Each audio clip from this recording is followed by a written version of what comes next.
New York City, the concrete jungle. A place where the air is thick with ambition, and the streets are paved with dreams. It's a city that never sleeps, where every corner holds a story, and every skyscraper is a testament to human aspiration, where dreams are made and hopes are crushed. It's a city of contrasts, where the brightest lights can cast the darkest shadows. The energy is palpable, the pace relentless. Here, success and failure walk hand in hand. I, Maya Sharma, was ready to conquer it. Fresh out of Harvard Business School, top of my class, I landed a dream job at Titan Corp. It was the culmination of years of hard work, sleepless nights, and relentless pursuit of excellence. Titan Corp wasn't just any company, it was a symbol of power and prestige. A place where legends were made, and I was eager to write my own story. My boss was Mr. Edward Davenport, a Wall Street veteran, a man whose name commanded respect and whose presence could silence a room. He was a figure of authority, a mentor, and a gatekeeper to the world I aspired to conquer. He had this aura, an air of confidence that bordered on arrogance. His decisions could make or break fortunes, and his approval was a coveted prize. Everyone at Titan worshipped him. They hung on his every word, followed his every directive. He was the sun around which the entire company revolved. Me, I respected him, but I wasn't there to worship. I was there to learn, to grow, and to become even better than him. I saw him as a challenge, a benchmark to surpass. My first few months were a whirlwind.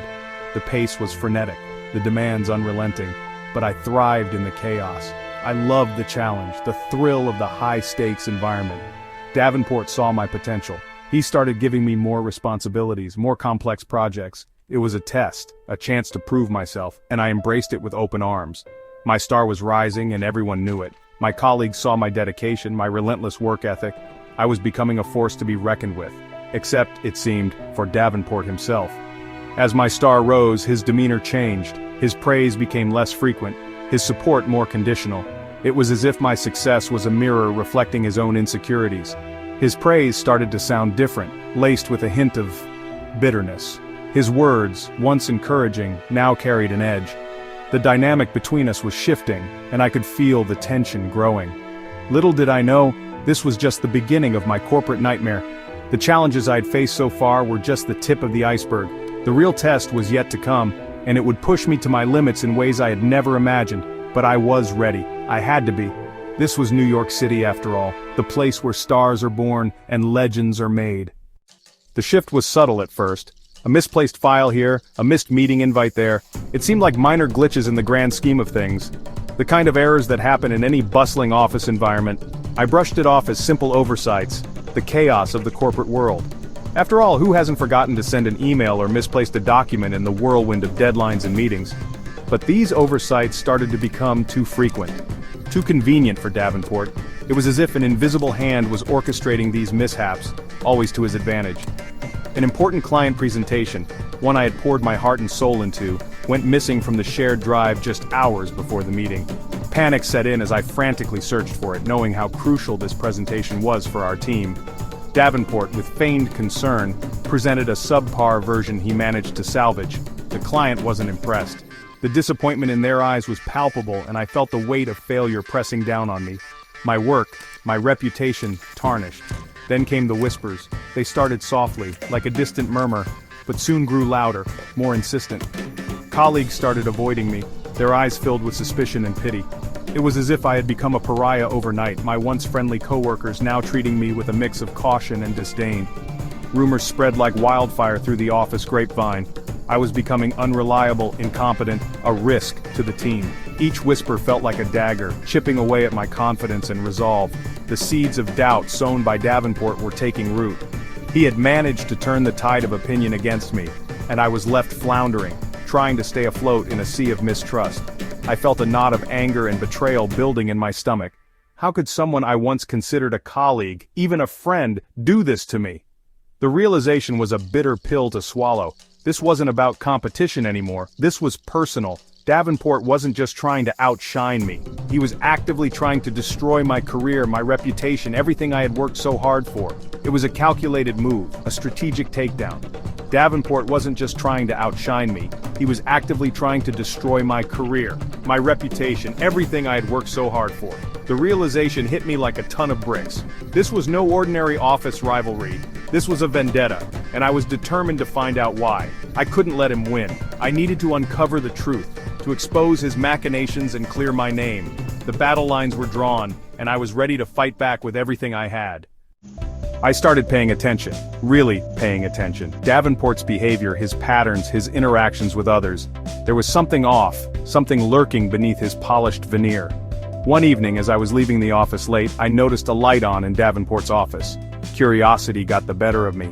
I peeked through the blinds and saw him hunched over his desk, frantically deleting files from his computer. The name on the files? Mine. My blood ran cold. This wasn't just professional jealousy, this was calculated sabotage. But why? What was he hiding? And more importantly, how could I expose him? I knew I needed concrete evidence, something irrefutable. Davenport was cunning, but I was determined. I had faced bigger challenges than a conniving boss. This was Wall Street after all. The game was on. I began to notice a pattern in Davenport's actions. It wasn't just the occasional slip-up or misunderstanding, it was a calculated effort to undermine me at every turn. His tactics were subtle, almost imperceptible to the untrained eye, but I could see the threads of his manipulation weaving through our daily interactions. He would subtly undermine me in front of our team, making offhand comments that seemed innocuous, but planted seeds of doubt in their minds. It was always done with a smile, a casual remark that could be easily dismissed as a joke or a misunderstanding. Taking credit for my ideas was another one of his favorite tactics. During meetings, he would present my concepts as his own, leaving me to either stay silent and seethe or speak up and risk looking petty. It was a no-win situation, and he knew it. And then there were the mistakes. Minor errors that anyone could make, but when I made them, Davenport was quick to highlight them. He'd bring them up in meetings, always with a tone of concern, as if he were just trying to help me improve. But I knew better. It was all part of his plan to erode my confidence and credibility. He'd accidentally leave confidential information about our clients on his desk, knowing I'd be blamed if it leaked.